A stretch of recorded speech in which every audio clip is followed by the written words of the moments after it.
Hi, happy fall. I'm Mrs. McDonald and I'm here to read a story to you, Pete the Cat Falling for Autumn. It's by Kimberly and James Dean.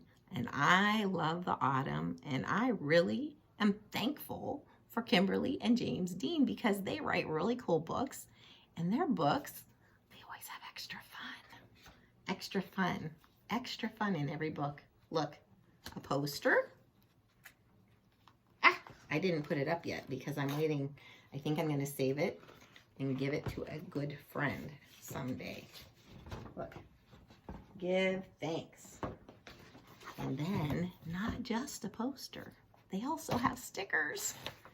Who doesn't like a good sticker? And then in here, in the middle, little cards that you can take out and you can send them to your best friends or your favorite family members and say how thankful you are for them, or you can use them at home whenever you have people come for Thanksgiving dinner and put them at their places and put to like grandma from me and then put on the back, I'm thankful for something about you. Think of something that you're thankful about, okay? About that person. So let's get at it. There are a lot of great things that go on in the fall, and I think that Pete the Cat is going to figure some of those out in this book. Are you ready? Well, here we go. It is the first day of fall, and Pete the Cat is feeling blue. I like summer better, he says. In summer, I can swim and surf and play at the beach. Maybe you just need to remind yourself of all the things you love about autumn, Mom suggests. Pete says, I'll try. Pete finds Grandma in the kitchen. She's baking delicious pumpkin pies. The whole house smells sweet and spicy. I love the smell of fresh baked pumpkin pie. Pete loves helping Grandma bake pumpkin pie, but he loves helping eat it even more. Oh, Pete and I have something in common. After the baking is done, Pete picks a squat orange pumpkin from the counter. That's the short one, a squat one, it's short, and slips it into his backpack as a souvenir.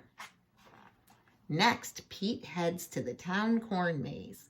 Pete and his friends wander through the long, twisty paths made of tall corn stalks. The best part of the corn maze is getting lost and having to start over again. I don't know. I don't like to get lost, but I guess it's fun at the corn maze because even though you get lost, you're in a safe place.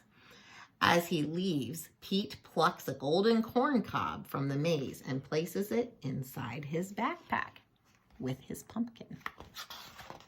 He's collecting things, maybe to talk to his mom. I don't know. Then Pete visits Grandpa, who is knitting on the porch. Grandpa helps Pete use knitting needles to knit the yarn into cool patterns. Look at this. Purple, yellow, purple, yellow, purple, yellow, purple, yellow, purple, yellow. Purple's my favorite color. Purple, yellow, purple, yellow. Together, Pete and Grandpa make a long, cozy scarf for Pete to wear.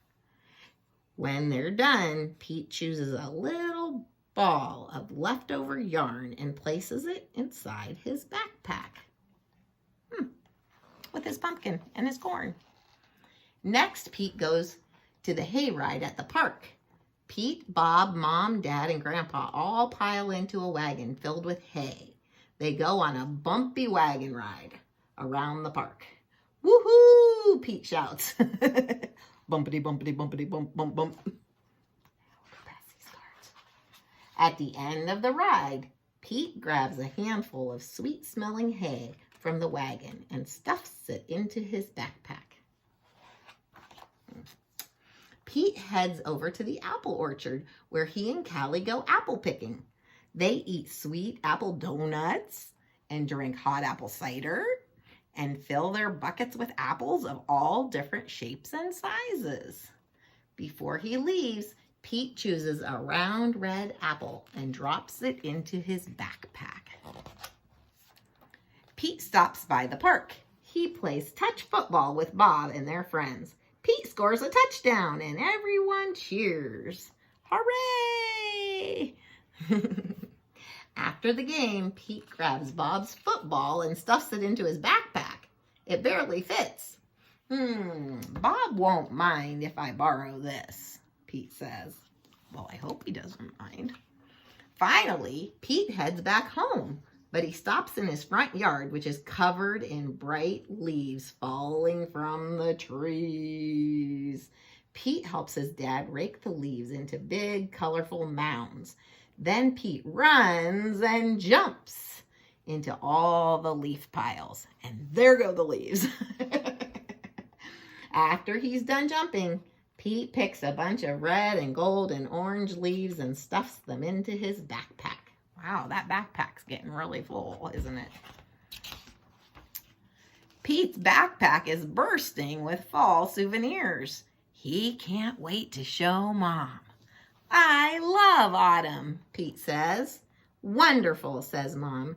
You know, these would make great decorations for Thanksgiving. So Pete helps Mom fill a basket with all his mementos. They place the basket at the center of the table. You did a great job, Pete, says Mom. It's beautiful, says Dad. Is that my football? Asks Bob. Just then, the doorbell rings. Ding dong! The Thanksgiving guests are here. All of Pete's family and friends gather around the dining room table. They tell stories and laugh at jokes while they eat. Everyone is having a great time. Pete looks around the table and smiles. He loves lots of things about autumn, but Pete knows what he loves most all year long. What does he love most all year long? What do you think? Well, these are the autumn things he likes the most, right? He liked jumping in the leaves. He liked making pumpkin pie. He liked the corn maze. He liked the apples. He liked playing football. He liked knitting with Grandpa. What do you think he likes most all year around? Let's see. His family and friends. Yes, you know, every season's fun if you spend it with family and friends, isn't it? And there's all kinds of things to do every season. So I guess you just have to think on the day you're at, what do I like about today? What can make today great? And Pete found a lot of great things for the fall. I hope that you enjoy the rest of the fall and the coming winter, because where I live, it's starting to think winter. Winter is coming. It's not here yet, but it's coming. Bumpity, bumpity, bumpity, bumpity, bumpity, bumpity, bump. Goodbye. Happy Thanksgiving, too. Happy fall, y'all. Happy Thanksgiving.